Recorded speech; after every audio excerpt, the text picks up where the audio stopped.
Welcome back again. It's another Friday, and so here are my Friday reads. One I have been so excited to get to is The Girl with All the Gifts. And it really doesn't tell you a lot about the book on the back. It just says, every morning, Melanie waits in her cell to be collected for class. When they come for her, Sergeant Parks keeps his gun pointing at her while two of his people strap her in the wheelchair. She thinks they don't like her. She jokes that she won't bite, but they don't laugh. When I've seen people talk about this book, that's pretty much all they ever tell either. So I've had my eye on this one for a while. I finally picked it up and now I can't put it off any longer.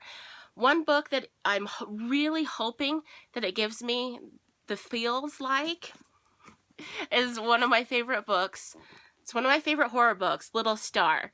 And this book was so creepy that I am just really hoping to be able to get into another book that just gives me that same creepiness that I had before. If you're interested in Little Star, I'll read the back to you, and I definitely recommend if you like horror novels.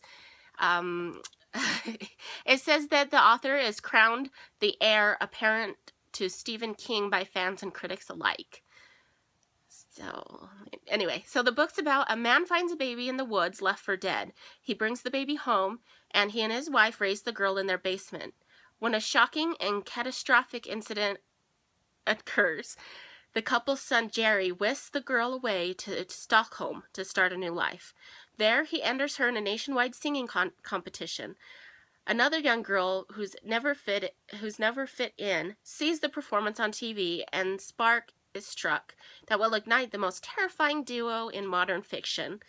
Little Star is an unforgettable portrait of adolescence, a modern-day Carrie for the age of internet bullies, offensive reality television, and overnight YouTube sensations. Chilling, unnerving, and petrifying, Little Star is Lindquist's most disturbing book to date, and I totally agree with that. It's one of my favorites.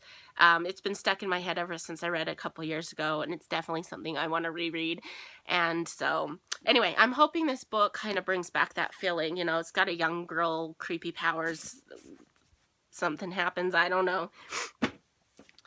And anyway, if I get finished with that book, the next book on my TBR, sorry about that, the next book on my TBR is The Curiosity by Stephen Kiernan. And this one is when Dr. Kate Philo and her scientific exploration team discover the body of a man buried deep in the Arctic ice, her egocentric and paranoid boss, Erastus Carthage, orders the frozen man to be brought to his lab in Boston and reanimated.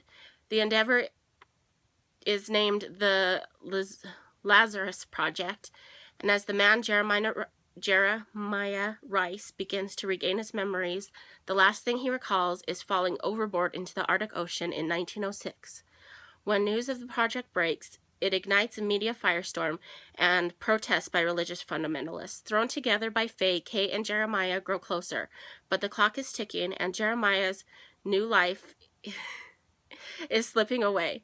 With Carthage planning to exploit Jeremiah while he can, Kate must decide how far she's willing to go to protect the man she has come to love. A gripping, poignant, and thoroughly original thriller. The Curiosity raises disturbing questions about the very nature of life and humanity. Okay, so that's my Friday reads, and I will see you guys later. Bye!